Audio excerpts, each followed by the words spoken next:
আলহামদুলিল্লাহ রাব্বিল আলামিন আকমালুল হামদ আলা কুল্লি হাল والصلاة والسلام الأتمان على سيد المرسلين كلما ذكره الذاكرون وكلما غفل عن ذكره الغافلون اللهم صل عليه وعلى آله وسائر النبيين وآل كل وسائر الصالحين نهاية ما ينبغي أن يسأله السائلون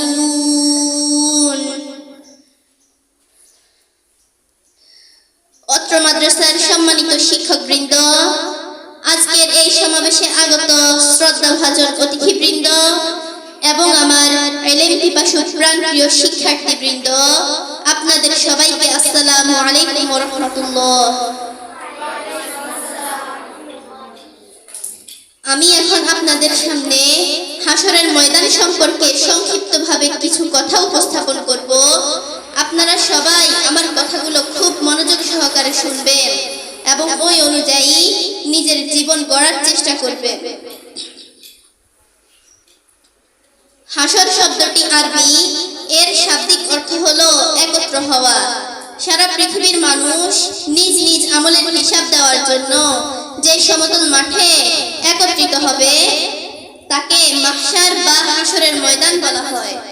আদি মানব থেকে সর্বশেষ মানুষ পর্যন্ত সবাই এই ময়দানে উপস্থিত হবে। সেই দিন সমস্ত জমিন এক সমতল মাঠে পরিণত করা হবে। আল্লাহ তাআলা বলেন, ফায়াযারুহা ওয়া'আন সাফসাফান লা তারা ফিহা ইওয়াজান ওয়ালা আমতা, অর্থাৎ জমিনকে এক বিশাল সমতল মাঠে পরিণত করা হবে যার কোথাও একটু বাঁকা থাকবে না। দুনিয়াতে যখন আল্লাহ বলার মতো একজন মানুষও থাকবে না, তখন আল্লাহ তাআলা সমস্ত দুনিয়া ধ্বংস করে দিবেন। কিয়ামত কায়েম করার সময় আল্লাহ রাব্বুল আলামিন ফেরেশতা হযরত ইসরাফিল আলাইহিস সালামকে আদেশ করবেন, তিনি তার সিংহায় ফুঁক দিবেন। সিংহায় ফুঁক দিলে সবকিছু ধ্বংস হয়ে যাবে। হযরত ইসরাফিল আলাইহিস সালাম সিংহায় ফুঁক দিলে সমস্ত মানুষ বেহুশ হয়ে পড়ে যাবে। হাদিসে আছে, এই সিংহের মধ্যে অনেক ছিদ্র রয়েছে, সব ছিদ্রের মধ্যে আল্লাহ রাব্বুল আলামিন সকলের রূহ রেখে দিবেন।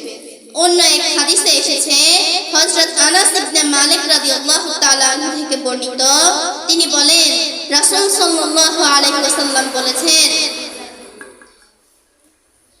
হাশরের ময়দানে কাফেরদেরকে মুখের মাধ্যমে হাঁটিয়ে আল্লাহর দরবারে উপস্থিত করা হবে। তখন এক লোক জিজ্ঞেস করলো, ইয়া রাসূলুল্লাহ, মুখে ভর করে কিভাবে কাফেরদেরকে আল্লাহর দরবারে উপস্থিত করা হবে? তখন রাসূল সাল্লাল্লাহু আলাইহি ওয়াসাল্লাম বললেন, কেন, দুনিয়াতে যেই সত্তা দু পায়ের উপর ভর দিয়ে হাঁটান, তিনি কি কিয়ামতের দিন মুখের উপর ভর করে হাঁটাতে পারবেন না? তখন আল্লাহর হাবিব সাল্লাল্লাহু আলাইহি ওয়াসাল্লামের একজন সাহাবী হযরত কাতাদা রাদিয়াল্লাহু তাআলা আনহু দাঁড়িয়ে গেলেন এবং বললেন, ও আল্লাহর হাবিব সাল্লাল্লাহু আলাইহি ওয়াসাল্লাম, আমার প্রতিপালকের ইজ্জতের কসম, অবশ্যই তিনি পারবেন। আল্লাহ তাআলা সবকিছু পারেননি? আল্লাহ তাআলা সবকিছু করতে সক্ষম নি? আমার আল্লাহ যা চান তাই হয়। আমার আল্লাহ যখন কোনো কিছু করার ইচ্ছা করেন তখন তিনি বলেন কুন, হও, তাহলে ফায়াকুন, সেটা হয়ে যায়।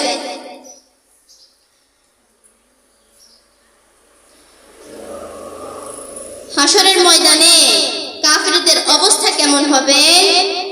আল্লাহ ও তার রাসূল সাল্লাল্লাহু আলাইহি ওয়াসাল্লাম স্পষ্টভাবে কুরআন ও হাদিসের মধ্যে তা বলেছেন। রাসূল সাল্লাল্লাহু আলাইহি ওয়াসাল্লাম বলেন, সেদিন হাশরের ময়দানে ভয়ে কাফিরদের চোখগুলো নীল হয়ে যাবে আর তারা মাতালের মতো টলতে থাকবে। নামাজে যারা অবহেলা করে তাদের হাশর হবে জালেম ফেরাউন, হামান ফেরাউন ও কারুনের সঙ্গে এবং উমাইয়া বিন খালাফের সঙ্গে। এরা হচ্ছে বড় বড় কাফের, আর এদের সঙ্গে হবে বেনামাজি হাসর। সুতরাং বুঝেই দেখুন নামাজ না পড়ার শাস্তি কত কঠিন। তাহলে আজকে থেকে আমরা সবাই নামাজ পড়বো তো ইনশাআল্লাহ। আল্লাহ তাআলা সকলকে নিয়মিত 5 ওয়াক্ত নামাজ পড়ার তৌফিক দান করুন। সবাই বলি আমিন।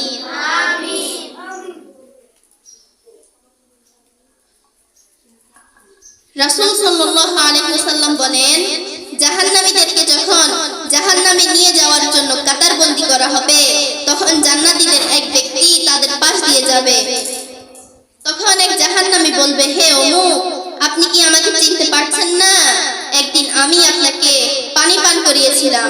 অন্য এক জাহান্নামী বলবে, হে অমুক, আপনি কি আমাকে চিনতে পারছেন না? একদিন আমি আপনাকে ওযুর পানি দিয়েছিলাম। তখন ওই জান্নাতি ব্যক্তি তাদের জন্য সুপারিশ করবে এবং তাদেরকে জান্নাতে নিয়ে যাবে। সুবহানাল্লাহটা আমি পড়ে দিই, সবাই বলি সুবহানাল্লাহ।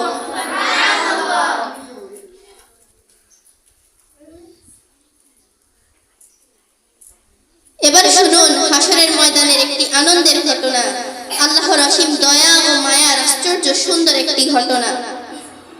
বিচারের সময় এক বান্দাকে আল্লাহ তাআলা হাজির করবেন এবং তার সামনে তার আমলের 99টি খাতা মেলে ধরবেন।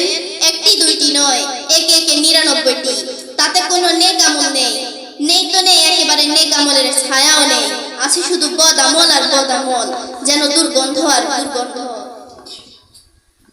আল্লাহ তাআলা ওই বান্দাকে জিজ্ঞেস করবেন, হে বান্দা, নিজের আমলনামা কি তুমি স্বীকার করো? লোকটা তো মুমিন, নেককার নয়, তবুও তো মুমিন। মুমিন বান্দা লজ্জিত হয়ে বলবে, হে আল্লাহ, আমি স্বীকার করি, আমার অপরাধ আমি কবুল করি। আল্লাহ তাআলা জিজ্ঞাসা করবেন, হে বান্দা, তুমি কি মনে করো আমার ফেরেশতারা কি তোমার নামে মিথ্যা লিখেছে? আমার ফেরেশতারা কি তোমার উপর জুলুম করেছে? তখন বান্দা লজ্জায় নত মাথা আরো নত করে বলবে, না, তারা মিথ্যা লিখেনি, তারা সব ঠিক ঠিক লিখেছে। বান্দা তো সবই মেনে নিয়েছে। তবু আল্লাহ তাআলা জিজ্ঞাসা করবেন, ও বান্দা, তোমার কি কিছু বলার আছে?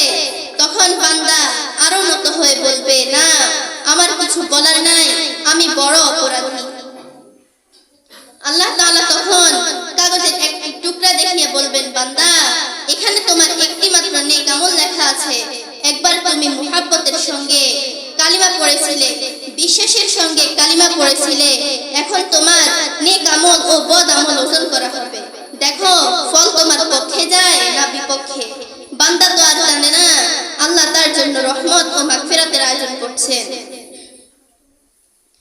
তখন বান্দা হতাশ হয়ে বলবে, হে আল্লাহ, ওজন করে আর কি হবে? ফল জাহান্নামের আগুন ছাড়া আর কি হবে?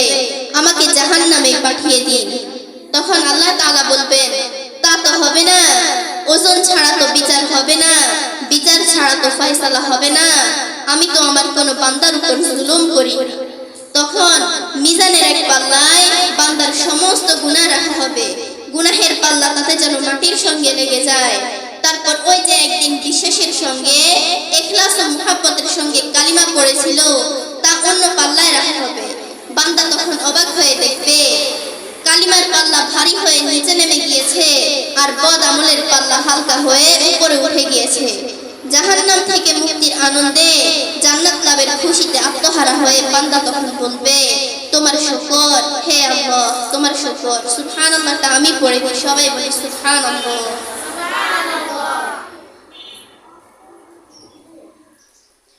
হযরত আবু হুরায়রা রাদিয়াল্লাহু তাআলা আনহু থেকে বর্ণিত, তিনি বলেন, একবার রাসূল সাল্লাল্লাহু আলাইহি ওয়াসাল্লাম সাহাবীদেরকে জিজ্ঞেস করলেন, ও আমার প্রাণের সাহাবারা, তোমরা কি জানো আমার উম্মতের মধ্যে মুফলিস ও গরীব ব্যক্তিকে?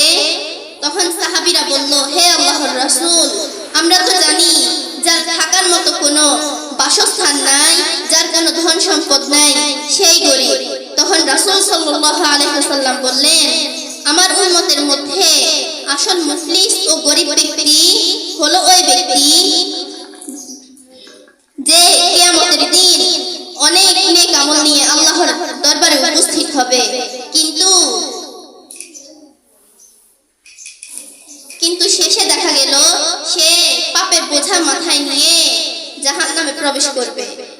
তখন সাহাবীগণ আরজ করলেন, ইয়া রাসূলুল্লাহ, সেটা কিভাবে সম্ভব? তখন রাসূল সাল্লাল্লাহু আলাইহি ওয়াসাল্লাম বললেন,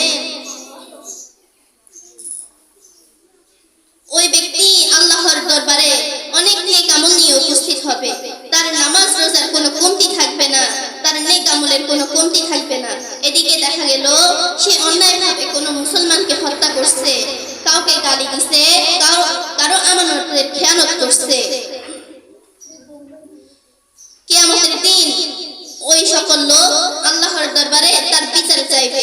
তখন আল্লাহ তাআলা নেক আমলের মাধ্যমে তার বিচারের সমাধান দিবে। আল্লাহ তাআলা তার সমস্ত নেক আমল তাদের মাঝে বন্টন করে দিবে, আর তার নেক আমল শেষ হয়ে যাবে। তারপর পাওনাদারের সমস্ত পাপ তার উপর ছেড়ে দেওয়া হবে।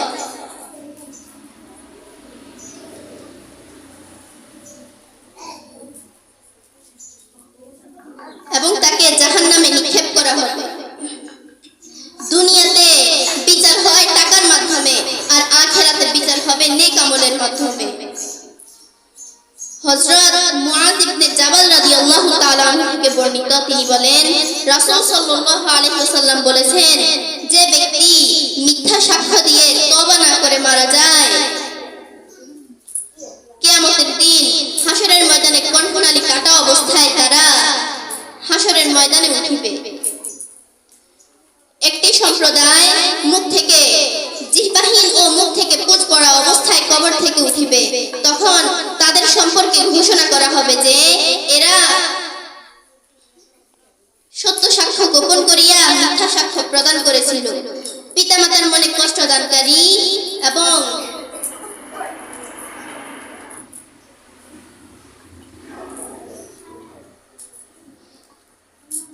মাতা পিতার মনে কষ্ট দানকারী শ্বেত ও কুষ্ঠরোগাক্রান্ত অবস্থায় কবর থেকে উঠিবে।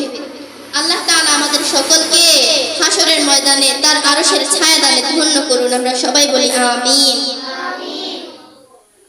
আজ আমার সংক্ষিপ্ত বক্তব্য এখানেই শেষ। আসসালামু আলাইকুম।